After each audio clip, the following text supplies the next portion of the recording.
All right, what's up, guys? I'm Aldo here. If you enjoyed the content, smash the like button. We're going to get into Bitcoin, Ethereum, Bitcoin dominance, probably the DXY as well today. Got a lot to talk about. First thing I want to talk about today is kind of what we're looking at on the macro a little bit here. So, if you see, this is Piano Matty from BitBoy was talking about this on Around the Blockchain, or actually told a few people about this the other day, and this is a good find. I wasn't thinking about this myself, but what we could be forming here, it could be a very large head and shoulders potentially forming. So here's one shoulder, here's the head, and then out of this other head and shoulders here, you got a technical target down here, 24. Maybe we get down to 24, and then we get even lower down to like 22, kind of that area, especially if we lose the 200 weekly moving average here. This is going to be a significant area. Maybe we bounce around here for kind of a more boring summer range bound between, maybe 25 to 22 for a bit, for a month or two. And then you form that shoulder. I mean, maybe you could even, it would be kind of similar to this shoulder. You probably wouldn't get too much above 25. I mean, maybe you could retest the 200 weekly again, maybe for just a typical kind of boring summer, especially.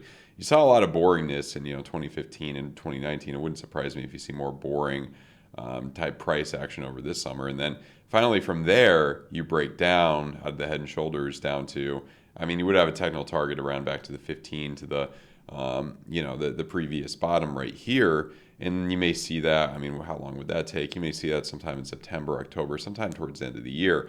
That could be a decent probability. And if you look here on the Bitstamp chart, previous bear market bottoms, this was a double bottom, a little bit higher here.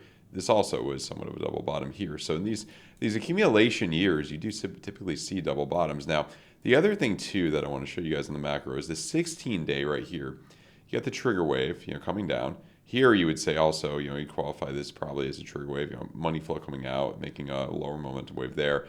This looks more, bearish overall, kind of. Obviously, when you factor in like diminished returns, money flow is gonna, get less overheated kind of each time going forward potentially. So that's what you got to keep in mind there. So yeah, but it does look like you're definitely gonna come down a bit here. So that's what we're looking at in the macro. I mean, what would be, if you're somebody who just wants to get in, just get in all at once. I don't advise this. I'm a DCA guy. I'm already started DCA in. I'm planning on DCAing in until like December, January for Bitcoin. Going to start up with altcoins when a few things happen that I'll talk about in just a minute.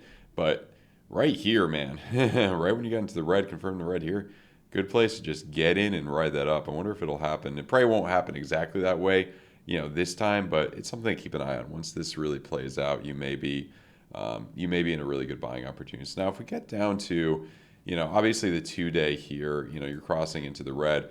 Last time you crossed into the red, I mean, from there, it wasn't too much. These were kind of buy signals over there. But when you were in the green for a while, you crossed into the red like here, bam. I mean, we could kind of look at something like this, and this would be a trajectory down, down to that 617 area.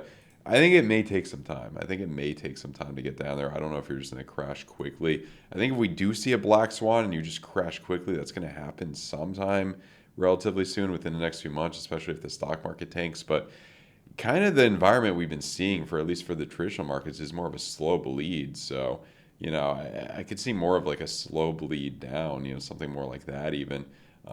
That's if we're looking at, that's what I'm looking at based on kind of this trajectory there. This was more of the major crash through this area and then more of a slower gradual decline downward as kind of less interest was in crypto. Now let's just see something there. I mean, ooh, that could be an interesting trajectory down to like August, the end of August potentially. I would even think it would take longer than that. That's probably on the one of the quicker notes to get down there. But yeah, and I do suspect there would be more, people stop tuning in, people getting bored with the market. I do suspect that would happen, especially if you kind of form a head and shoulders here and you're just bouncing around between, 22, 25 for months on end over the summer. I would say that's going to be a place where alts bleed hard against Bitcoin. Bitcoin dominance rises.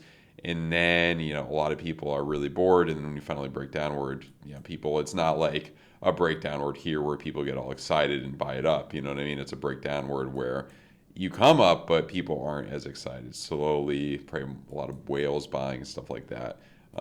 That's just my 2 cents right now. Now, if we look at some of the lower time frames here, 10 hour, you're coming up with a VWAP there, not telling us too much. I mean, the 6 hour, this is where it gets a little bit to the case where you may have a little bit of relief. And I'll show you in the short term too. I mean, you broke out of this wedge. You got a technical target out of this wedge around 24. I think you're inevitably going to get there. It's just a question, what happens in between. With the 6 hour VWAP coming up, there may be a case to say that you're going to come up a little bit. Also, you got to confirm green dot here in the 4 hour. And then also on the 2 hour VWAP coming down. But if you look at like the hourly, money flow is still kind of deep on the hourly. But if you zoom in here a little bit, we kind of re-hit the 200 weekly moving average. Could go either way here. I know last year in June we tested a 200 weekly. It bounced off it the first time, then you just lost it pretty significantly, and I don't believe you came back up until a few months ago. Was it January? But if you get down to low time frames here, money flow coming up on your 30, your RSIs are still curving up. That's a pretty good sign. Out of this reverse head and shoulders, you got technical target around here, 26.5. And if you really draw from the bottom of that wick, you could be coming up to testing a volume area low here at 26.7, 6, 4. And then if you break through that and hold it, that's going to be more bullish. You're back in that range. I could see us either hitting here or potentially hitting here. I don't know. Based on how the macro looks for that 2 day especially, I don't think you're going to get much above that. But for the short term, maybe a small long. I do have a trade open, a small long. If you guys want more info on that, check out my Patreon down below, where me and two other really good professional traders give you a lot of exclusive analysis, trade signals. We're not right all the time, but it's all a game of probability. It's all about risk management. If you want to learn about risk management, watch the main video on my YouTube channel. Also check out my course if you want to get more detailed in that. Also link down below for that. And if you want a free month in the exclusive Discord, sign up to MEXC or FAIRDESK down below and deposit at least $200 if you're an experienced trader. Know your own risks there. Know that trading can be risky. Deposit $200 and then shoot me a DM on Discord with your UID, and I will give you one free month in the Discord. That's all I got to show right now. But anyway, guys, money flow coming up on the 6 minute there. So I do think there's a decent shot you could come up. If we don't see more of that sustainment, coming up by Monday or whatever, if we don't see anything coming up too much over the weekend, that's where it may get to more of the area where you just may roll over into Monday next week. So we got to keep that in mind as well. Anyway, let's move on to ETH here. ETH is a lot of the same on kind of the short-term time frames. I mean, the point of control here is kind of like that spider line I was talking about, on Bitcoin. I think we can make it up to this area. You kind of have a technical target a little bit higher here to that area. So I think you can get up to this area potentially. 30-minute RSI still curving up. Money flow looks like it wants to come up a little bit higher here. Hopefully they'll get up to that level. This is a big level, so I'm swing short on Ethereum. I actually added a little bit to that short, may add a little bit more, or maybe even look to short Ethereum, do a fresh short on this level, set a notification for that. If you see some bearish divs, maybe in a perfect world, maybe you do come up, do something like this, make a lower low on the 30, you get a bearish div right there. That could be a nice scalper day short right there for Ethereum. That's what I'm looking at. Ethereum, very similar to Bitcoin, does seem like, if we break downward, you're still there's a volume area high, volume area low here, so you're still in that range. If you break out of that range, this is where Ethereum gets more bearish compared to Bitcoin, because obviously in this environment, it has been bleeding against Bitcoin. I think it's going to continue to bleed against Bitcoin. You got your neckline's around here. Your technical target would be, just trying to think, somewhere around 415, 14, maybe this spider line. That would be the place you'd come down to.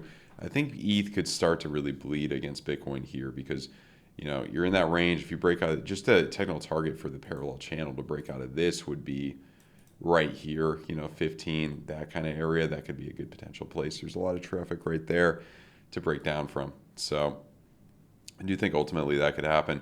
If you look at the 2 day here, money flow coming out, you got the red dot. These EMAs are coming close together. They could get more gray.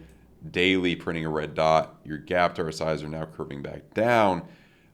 So yeah, it does look like on the macro, you're going to continue down forward here. Pretty high probability. Your weekly even is getting more into the red here.